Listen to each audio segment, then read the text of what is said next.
Hello everyone, welcome to my channel CIPET Gyan. तो आज की इस वीडियो में हम आप लोगों के लिए क्लास लेकर आए हैं सीपैट एडमिशन टेस्ट के लिए। आपका जो एग्ज़ाम है वो 11 जून को होने वाला है, तो उसी के रिलेटेड लाए हैं और जितने भी प्रीवियस ईयर क्वेश्चंस हैं उनको भी इंक्लूड किया है, एक दो क्वेश्चन को, और एक दो क्वेश्चन इस प्रकार उसी प्रकार के डिज़ाइन किए, यानी कि जो मोस्ट एक्सपेक्टेड हैं इस साल आने के चांसेस हैं। और जो क्वेश्चन है वो सभी से लिए हैं, इंग्लिश इसमें नहीं है, इंग्लिश की अलग क्लास लगाएंगे। इसमें सब साइंस भी है आपकी, और एक दो क्वेश्चन कंप्यूटर के भी हैं और एक दो क्वेश्चन जीके के भी हैं।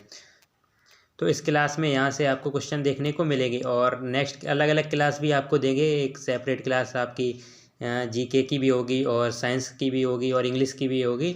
और मैथ में जो पीजीटी पीपीटी करेंगे उनमें क्वेश्चन देखने को मिलेंगे 1 से 2, और इनके जो डीपीटी एंड डीपीएमटी में तो वहाँ पर मेंशन नहीं है कि इसके भी क्वेश्चन पूछे जाएंगे। तो चलिए यहाँ पर देखते हैं, क्लास को स्टार्ट करते हैं बिना किसी देरी के। यदि आप चैनल पर पहली बार आए तो एक लाइक से सब्सक्राइब जरूर कर दें। तो चलिए यहाँ पर फर्स्ट क्वेश्चन देख लेते हैं, विश्व जल दिवस कब मनाया जाता है। तो ये प्रीवियस ईयर का ही क्वेश्चन है, तो इंक्लूड कर लिया था मैंने। तो विश्व जल दिवस के देखिए, विश्व जल दिवस कब मनाया जाता है। तो देखिए यहाँ पर क्वेश्चन जो कहीं भी हम रिलेट करवा कर आपको याद करवाने की कोशिश करेंगे, यानी कि आपको क्लास में ही लर्न हो जाए। तो जिसमें कुछ भी निमोनिक्स भी लगेगा तो हम वो आपको बता देंगे। तो यहाँ पर विश्व जल दिवस कब मनाया जाता है, वैसे ये सभी को आंसर पता होता है, लेकिन कन्फ्यूजन हो जाता है क्योंकि जब ऑप्शन इस प्रकार डिजाइन किए जाते हैं 22 में, यहाँ पर मंथ में अंतर होता है, तो यहाँ पर आप लोगों को कन्फ्यूजन क्रिएट हो जाता है। तो इसका आंसर हो जाएगा 22 मार्च को यहाँ पर विश्व जल दिवस मनाया जाता है। और यहाँ पर विश्व पृथ्वी दिवस अगर पूछ लिया जाए तो यहाँ पर वो हो जाएगा 22 अप्रैल। जस्ट एक बार आगे तो थोड़ा इससे याद कर सकते हैं, पहले पानी होगा फिर हम जाएंगे, यानी पृथ्वी पर। यहाँ पर हम किसी पर जाएंगे तो पहले पानी देखेंगे, क्योंकि पानी जो है एक मोस्ट इम्पॉर्टेंट चीज़ है हमारी लाइफ के लिए। तो यहाँ पर पानी तो होना ही चाहिए, पहले जिस भी चीज़ पर पानी होगा तभी हम जाएंगे। तो पहले मार्च आती है फिर अप्रैल आता है। तो इस प्रकार आप रिलेट कर सकते हैं कि 22 मार्च को यहाँ पर विश्व पृथ्वी दिवस विश्व जल दिवस मनाया जाता है, और 22 अप्रैल को विश्व पृथ्वी दिवस मनाया जाता है। तो नेक्स्ट क्वेश्चन यहाँ पर देख लेते हैं। नेक्स्ट क्वेश्चन है यहाँ पर विश्व पृथ्वी दिवस। देखिए यहाँ पर नेक्स्ट क्वेश्चन भी इंक्लूड कर लिया था मैंने, इसमें ऑप्शन 2 ही रखे हैं और ऊपर वैसे मैंने समझा दिया। इसका आंसर होगा 22 अप्रैल, और 22 मार्च को होता है विश्व जल दिवस।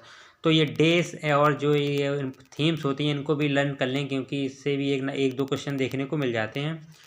तो अब नेक्स्ट क्वेश्चन यहाँ पर देख लेते हैं। जीएसटी जो है, यहाँ पर जीएसटी संविधान के किस संशोधन अधिनियम द्वारा पेश किया गया था। ये पॉलिटी का क्वेश्चन है आपका, पॉलिटी भी वहाँ पर मेंशन है, तो पॉलिटी के क्वेश्चन भी आते हैं। तो इम्पोर्टेंट क्वेश्चन हमने इंक्लूड किया, यानी कि जो बेसिक एग्जाम में बार बार पूछे जाते हैं, तो इनके चांसेस बहुत हैं कि इस प्रकार क्वेश्चन देखे जाएंगे। तो ये संविधान संशोधन आप लोगों को पता होगा, संविधान संशोधन करके जोड़े जाते हैं। कोई भी चीज़ जो यहाँ पर पहले से नहीं होती, जिसकी लगती है इसकी ज़रूरत है, तो वो संविधान में संशोधन करके जोड़ी जाती है। तो जीएसटी यहाँ पर 101वां संविधान संशोधन के द्वारा जोड़ी गई थी।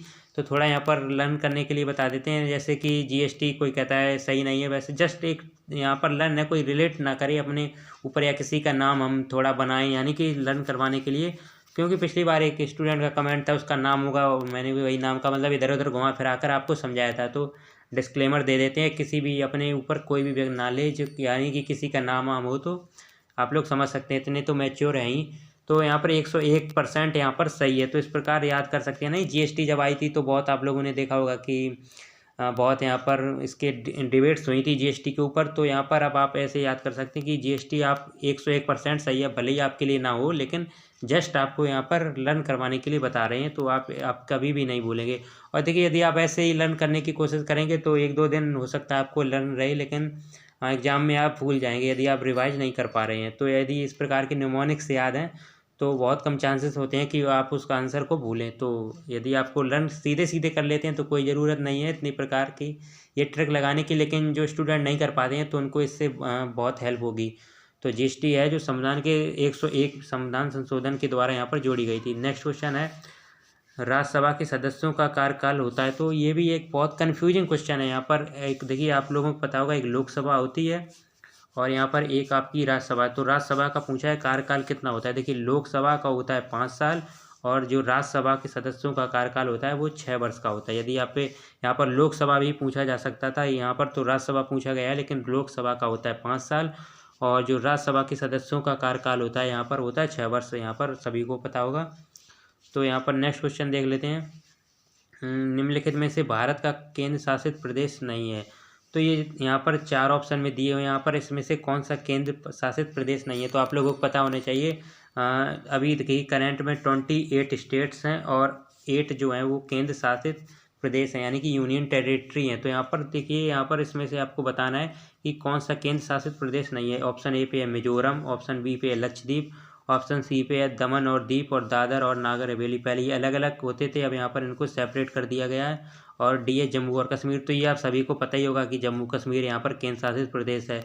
दमन और दीप एंड दादर और नागर हवेली भी यहाँ पर केंद्र शासित प्रदेश है। लक्षद्वीप भी यहाँ पर केंद्र शासित प्रदेश है, लेकिन क्वेश्चन में पूछ रहा है केंद्र शासित प्रदेश नहीं है। तो मिजोरम ये है यहाँ पर एक स्टेट है और ये 7 सिस्टर में है। आप लोगों को पता होना चाहिए 7 सिस्टर किधर हैं और किस डायरेक्शन में। तो ये लोग आप लोग कमेंट में बताएंगे कि 7 सिस्टर आप लोगों को पता है या फिर नहीं। तो ये 7 सिस्टर साइड है, मिजोरम आपका एक स्टेट है, तो यहाँ पर ना कि केंद्र शासित प्रदेश है। अब नेक्स्ट क्वेश्चन यहाँ पर देख लेते हैं, तो इसका ऑप्शन ए राइट आंसर हो जाएगा।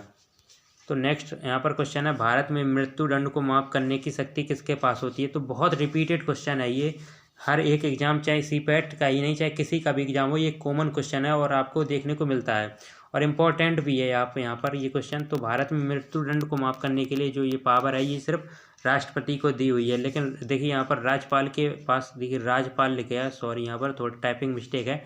कोई भी मिस्टेक हो तो आप लोग यहाँ पर कमेंट में बता दिया करें, क्योंकि हिंदी की टाइपिंग करने में थोड़ी प्रॉब्लम होती है, इसीलिए आप जो PDF तैयार कर रहे हैं उसमें भी आपको डिले लगेगा। क्योंकि जो इंग्लिश की टाइपिंग आसानी से हो जाती है, लेकिन हिंदी की टाइपिंग में टाइम लगता है और हिंदी की टाइपिंग आती भी नहीं है। तो मैंने अपने फ्रेंड्स के द्वारा से तैयार करवा रहे हैं, जो हमने क्वेश्चन उसको सेंड कर दिए। तो आप लोग वेट करें, PDF भी बहुत जल्द आपको देखने को मिलेगी। इंपॉर्टेंट क्वेश्चन का कलेक्शन उसमें आपको देखने को मिलेगा। तो देखिए यहाँ पर ये राज्यपाल है, तो इसका थोड़ा आप करेक्ट कर लेंगे, राज्यपाल नहीं है। तो देखिए यहाँ पर राज्यपाल के पास भी पावर होती है, लेकिन वो मृत्यु दंड को आप नहीं कर सकते हैं। बस कोई भी सजा है तो उसकी कम करवा सकते हैं कम घटा या बढ़ा सकते हैं, लेकिन वो राज्यपाल के पास ये पावर नहीं है, जैसे कोई मृत्यु दंड को माफ़ नहीं कर सकते। ये पावर सिर्फ राष्ट्रपति के पास है। तो ऑप्शन बी इसका करेक्ट आंसर हो जाएगा। नेक्स्ट क्वेश्चन यहाँ पर देख लेते हैं, ध्वनि किस, ये देखिए साइंस का क्वेश्चन है। साइंस का भी आपके बहुत अच्छा वेटेज है। सबसे पहले GK का ही वेटेज है, उसके बाद GK के बाद आपको साइंस सेक्शन ही आपको देखने को मिलेगा, फिर यहाँ पर इंग्लिश का वेटेज है। तो यहाँ पर आप लोगों को बता दें, ध्वनि जो है वो सबसे तेज़ यहाँ पर ठोस में होती है। तो ध्वनि जो चलती है, यानी कि ध्वनि किस माध्यम में तेज़ी से यात्रा करती है, तो वो ठोस में है। ठोस के बाद यहाँ पर आपका हो जाएगा लिक्विड और लिक्विड के बाद हो जाएगा गैस। तो सबसे पहले इसका क्रम अगर भी पूछ ले तो सबसे पहले आपको बताना है ठोस, ठोस के बाद यहाँ पर तरल यानी कि लिक्विड, उसके बाद गैसेस, तो उसके बाद यहाँ पर गैस हो जाएगा। तो आप अपने अकॉर्डिंग देख लेना। तो इसका राइट आंसर हो जाएगा ठोस।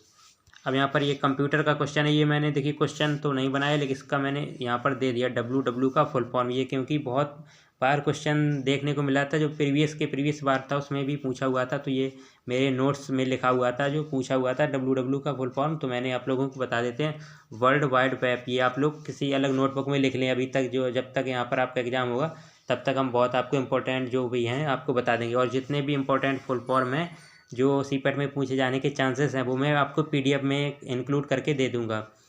तो यहाँ पर WW का फुल फॉर्म होता है वर्ल्ड वाइड वेब, आप इसको लर्न कर लें। और ये क्वेश्चन और कंप्यूटर का है, कंप्यूटर के भी 1 से 2 क्वेश्चन देखने को मिलेंगे।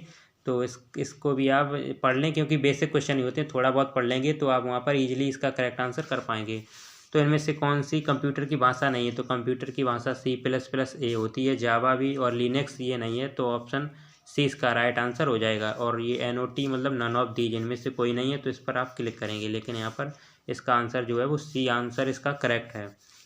नेक्स्ट क्वेश्चन यहाँ पर देख लेते हैं, मैग्नीशियम की संयोजकता क्या होती है। ये केमिस्ट्री से क्वेश्चन है और बेसिक क्वेश्चन है। देखिए संयोजकता के लिए आपको इनका परमाणु क्रमांक पता होना चाहिए, यानी कि कितने नंबर पर होते हैं। जैसे हाइड्रोजन, हीलियम, लिथियम, इनको आपकी पता होनी, एटलीस्ट आपको 30 तक तो लर्न होनी चाहिए। देखिए यहाँ पर मैंने लिख दिया मैग्नीशियम जो है 12 पर होता है, लेकिन एग्जाम में आपको देखने को नहीं मिलेगा।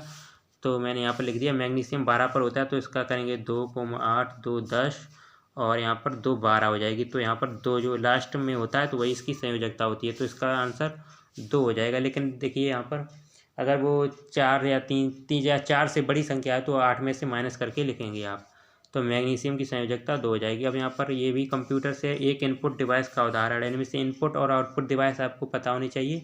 ये कंप्यूटर में एक बेसिक क्वेश्चन होता है। देखिए इनपुट थोड़ा इस प्रकार आप देखिए, इनपुट डिवाइस में थोड़ा आप इस प्रकार रिलेटेड कर सकते हैं, यानी कि जब कंप्यूटर आप चलाते हैं या फिर कंप्यूटर या लैपटॉप, तो जो भी आप यहाँ पर कमांड देते हैं वो अंदर प्रोसेस होती है, यानी कि इनपुट अंदर आउटपुट यानी कि आपको बाहर प्राप्त होता है। आउटपुट आप बाहर से यहाँ थोड़ा रिलेट करेंगे और इनपुट अंदर। तो यहाँ पर अब यहाँ पूछ रहा है एक इनपुट डिवाइस का उदाहरण है। तो प्रिंटर, इसमें देखिए ABC नहीं लिख पाया है, तो ऑप्शन ये A है, ये B है और ये C है, ये D है। तो अपने अकॉर्डिंग आप लोग देख लेना।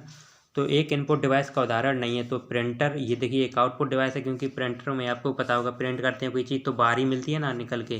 तो ये एक आउटपुट डिवाइस का उदाहरण है। और ये प्रोजेक्टर, जैसे कि प्रोजेक्टर आपने देखा होगा, कोई भी यहाँ पर बोर्ड वाइट, यानी कि कोई वाइट बोर्ड है या फिर कोई भी दीवार है, जैसे आप थिएटर में देखा हो पीछे से फोकस होता है प्रोजेक्ट द्वारा, यानी कि बड़ी चीज़ देखते हैं। तो ये भी एक बाहर ही मिलता है, वहाँ से प्रोडक्ट बाहर ही निकलती है ना, देखा होगा। तो ये भी एक आउटपुट डिवाइस का उदाहरण है। हेडफोन से यहाँ पर देख सकते हैं, हेडफोन से कोई अंदर तो चीज़ है नहीं, आप लोग गाना वगैरह सुनते हैं तो वो बाहर ही जो है साउंड आपको सुनने को मिलता है। ये भी एक आउटपुट डिवाइस है। लेकिन वेब कैम आप लोग देखते हैं, वेब कैम जो कैमरा है ना, वेब कैम ये कैमरा होता है। तो यहाँ पर इसमें आप फ़ोटो खींचते हैं तो वो आप कंप्यूटर के अंदर जाती है, एक प्रकार की स्क्रीन पर अंदर होती है। तो ये बाहर थे और वो अंदर। तो ये कंप्यूटर, जो कंप्यूटर में वेब कैम होता है, ये इसका आंसर हो जाएगा C। यानी कि वेब कैम आपकी एक इनपुट डिवाइस है। जैसे कि अब इनपुट डिवाइस में वेब कैम हुआ, आपका कीबोर्ड हुआ, कीबोर्ड से भी कुछ करते हैं तो अंदर यहाँ पर टाइपिंग हो जाती है। तो इनपुट से अंदर मैंने आपको रिलेट करवाया है। कीबोर्ड हुआ, माउस भी यहाँ पर आपकी एक इनपुट डिवाइस है। नेक्स्ट क्वेश्चन यहाँ पर देख लेते हैं।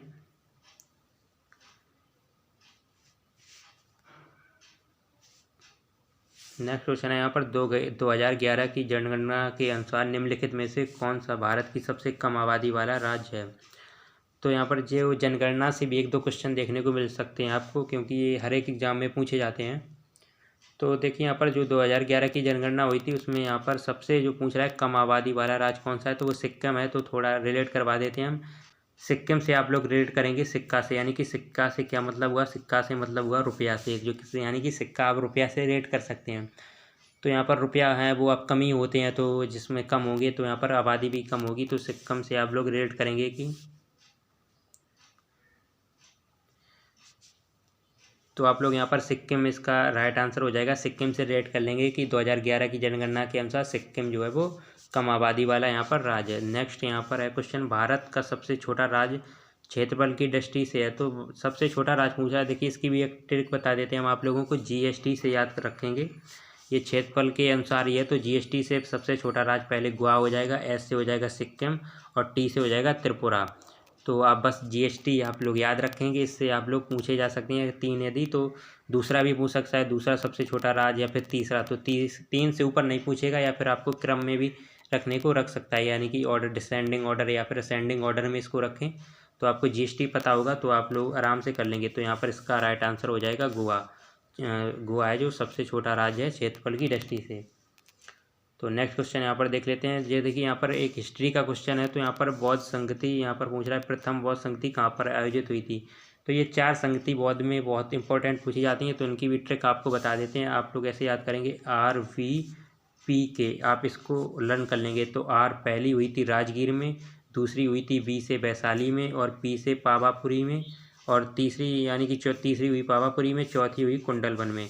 तो यहाँ पर पूछ रहा है प्रथम बौद्ध संगति, तो R पहली हो जाएगा RVPK। तो पहली यहाँ पर R से हो जाएगा इसमें राजगीर। तो ऑप्शन C इसका राइट आंसर हो जाएगा। अब यहाँ पर दूसरी, तीसरी या चौथी भी पूछी जा सकती है, लेकिन जो प्रीवियस ईयर का क्वेश्चन है ये प्रीवियस ईयर का क्वेश्चन है और यहाँ पर पहली पूछी गई थी, तो पहली मैंने राजगीर हो जाएगी। तो आप यहाँ पर इस प्रकार ईजिली रन कर सकते हैं, नहीं ऐसे आप भूल ही जाएंगे। अगर डायरेक्ट बिना ट्रिक के रन करेंगे तो RVPK 2 से 3 बार इसको रिवाइज करेंगे तो आपके दिमाग में ये सेट हो जाएगा।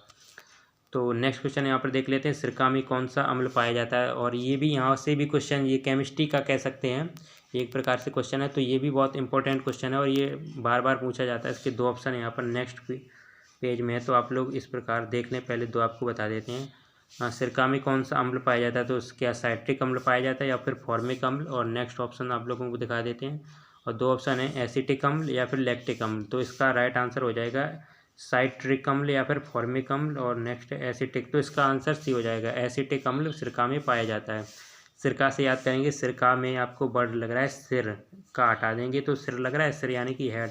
और हेड में यदि आपके पास, यानी कि सिर से आप लोग रिलेट करेंगे माइंड से, यदि दिमाग है थोड़ा भी तो आप इजीली से टिक लगाते चले जाएंगे, यानी कि कोई भी क्वेश्चन आएगा टिक लगा देंगे, क्योंकि आपको माइंडेड हैं आप, तो आप टिक लगाते चलेंगे। आपको सिर इसमें वर्ड पकड़ लेना है सिर का, नहीं तो ऐसे कंफ्यूज बहुत हो जाएंगे, क्योंकि एसिटिक तो बहुत से इसी प्रकार एडिट करते हैं। और टिक से यहाँ पर इसमें पकड़ लेंगे आप टिक, ये वर्ड आ रहा है ऐसे टिक में टिक, तो आप टिक लगा देंगे यदि आपके पास सिर है यानी कि माइंड है, दिमाग है, तो इस प्रकार एडिट कर सकते हैं। और लैक्टिक अम्ल होता है, ये दूध में पाया जाता है।